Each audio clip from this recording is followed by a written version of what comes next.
Hi, everybody. So we're back again, and I'm absolutely thrilled, excited, and delighted to welcome somebody that I hope will be a great friend of mine moving forward. This is Hannah Yaawusuah Adjepong, and Bless it's you. very hard to say that. But hi, Hannah. How are you? I'm very well, thank you, Jackie. Great. Thank you so much for joining me today. So, for those people that don't know, many people watching this, I'm sure, will know Hannah and her Yes. wonderful journey and story.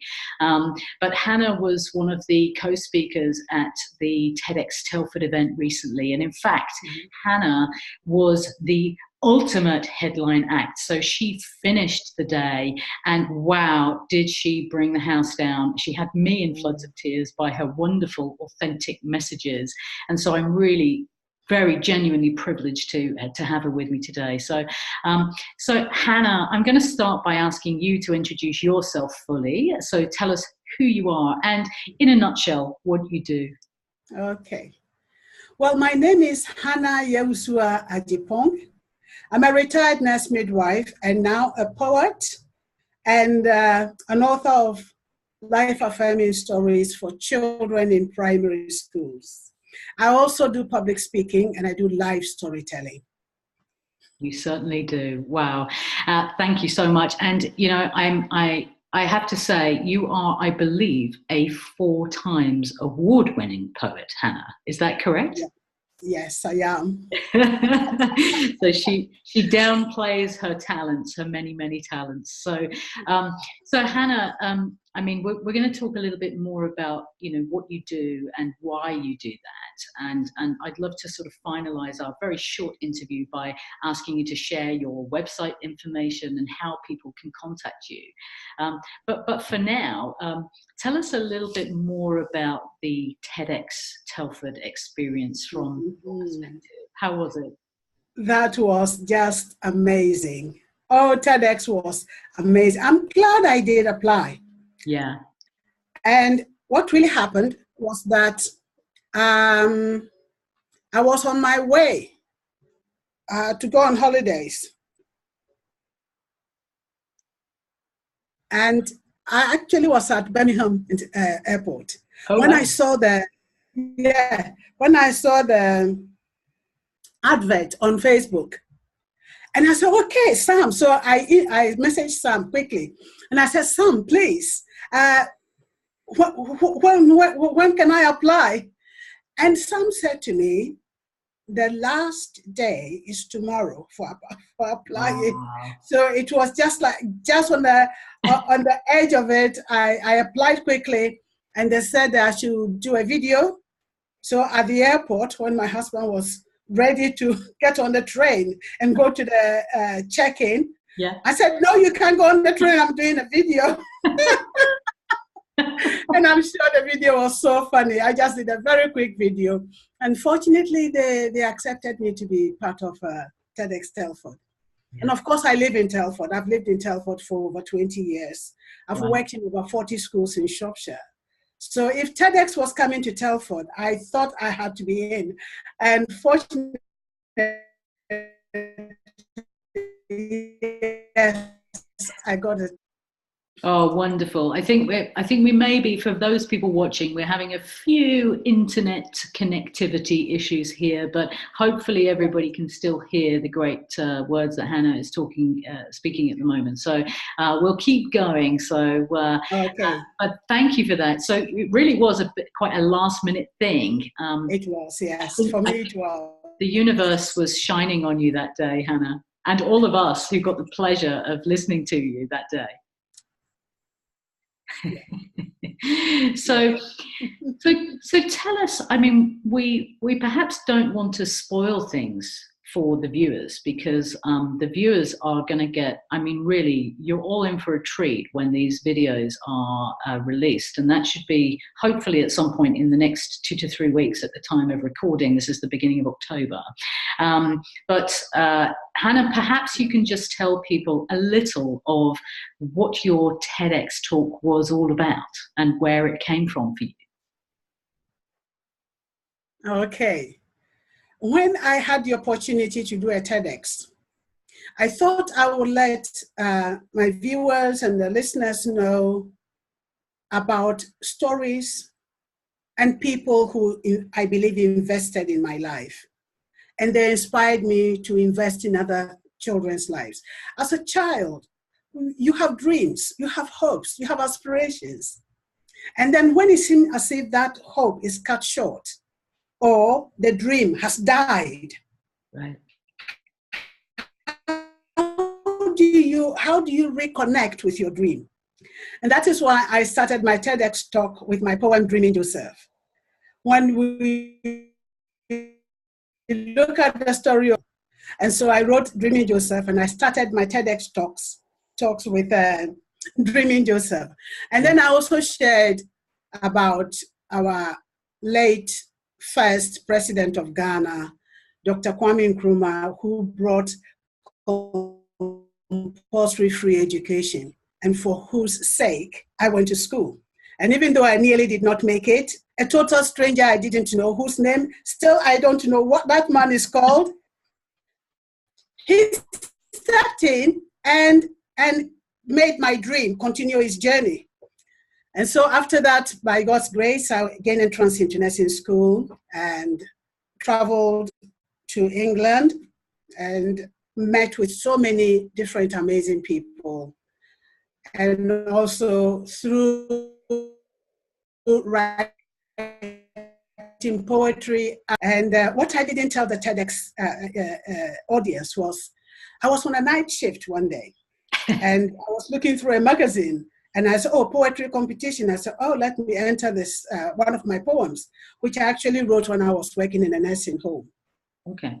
And so I entered it, had nothing. I said, well, perhaps it's not as good as, the other poems they had received. And then out of the blue, I had this envelope addressed to the letter, and I said, no, the person got it wrong. Oh, wow. Only to be told that my poem had won an International Poet of Merit Award.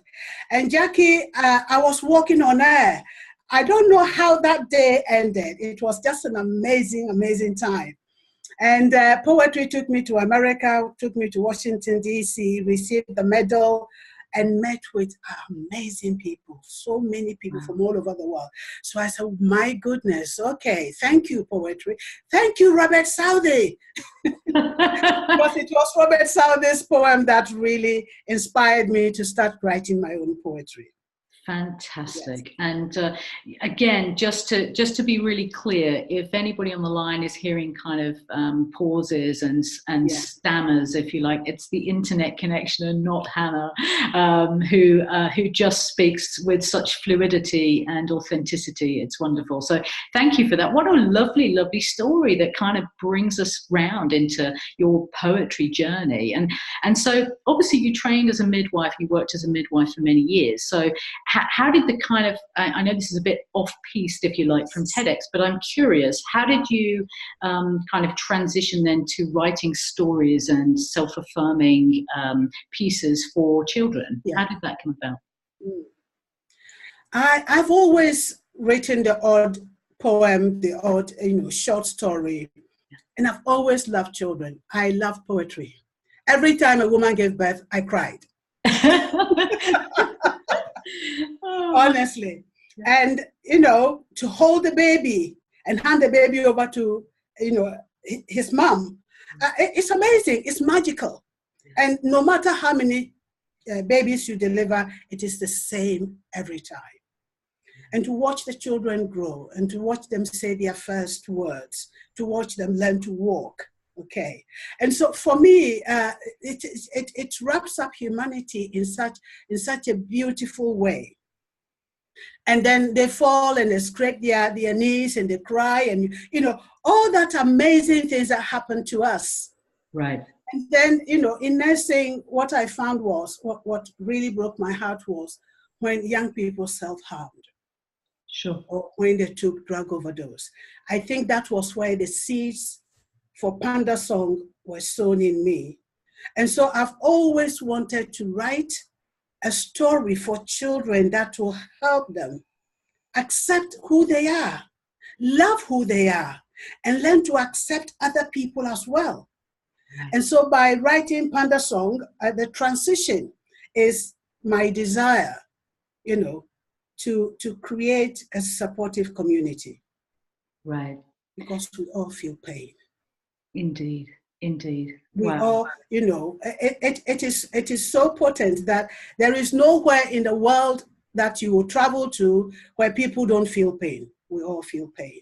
And so because of that, I wanted children to be aware of that child who is not in the group, that child who is standing outside the playground, that child who is not joining in, not because he's snobbish, but because there's something preventing the child from joining in. Yeah. And so for the children to recognize, be aware, and to surround that child and encourage that child, because I believe that we all need encouraging, positive words. We all go through difficulties. And when we are feeling down, you just need that one person that will come around, put their arms around you and say, it's going to be okay. Oh, so that's I could listen to you forever. Thank you, Jackie. No, I really mean that. And I'm delighted that actually I managed to get my hands on just one of Hannah's wonderful books. So I'm going to, again, not withstanding, I'm going to ask her to, share her website, because you heard her refer to Panda Song, and again, I'm not going to spoil the wonder that will be Hannah's TEDx video when it's released. But if you have a child, or you just want to feel uplifted in some way through the words that Hannah's just talked about there, then I cannot recommend that Panda Song and some of Hannah's work enough, really. I am an absolute Hannah convert here from following Saturday's event. She's inspirational, truly. And Hannah, tell everybody as well, if you would, from the TEDx talk that you gave, which, I mean, it really did. You were the final act. You ended the day just so perfectly. It had been a fabulous day, hadn't it? And what would be the one kind of takeaway that you would hope other people took from your TEDx talk at the weekend? It's a hard question. I think the one thing that I wanted everybody to take away is for us to be conscious that all children, no matter where they come from, no matter how they look, they need one thing, and that is acceptance. Yeah. And love. And I want everybody also to learn to love themselves. Because if you don't love yourself, it's difficult to love another person. 100%. Yeah, what a lovely message. And you can probably see, viewers, the Panda Song T-shirt in the background over the Hannah's shoulder, with the strapline, I love me. And, this really is a potent message from Hannah's work in Panda Song, then also the message that she delivered in her TEDx. So I just can't wait to watch your video when it comes out, even though I was there, and I'm sure it will have me in tears again, as it did on the day. It was really so passionately delivered, and you're a hugely talented lady. So for the benefit of everybody else watching, Hannah, how can people get in touch with you? How can they find this great stuff and gain access to Panda Song and all your brilliant work? Okay, thank you for that, Jackie. Panda Song actually is now a stage production. Fantastic. I have teamed up with Simply Smiley Productions, and Panda Song, the show, is touring schools in London. So if you want to see how the actors have transformed this story on stage, you go to pandasong.ltd. I got it right there. Yes, and then you can actually book for the show to come to your school. www.hannah Hannah Yaawusuah Adjepong.co.uk. And Hannah, as you all know, Hannah Yaawusuah is Yaawusuah,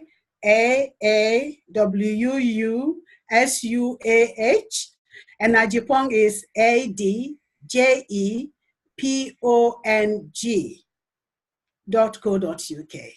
Thank you. Okay, so I just, at the crucial moment, the signal collapsed a little bit there. So I just want to repeat for clarity for people watching that, so you said that Panda Song is now stage production. It is touring schools in London, and they can go to pandasong.ltd to find a production and to, did you also say to see if they wanted to come to your area? Yes. Yes. Right. Yes, that the theater company will come to your area.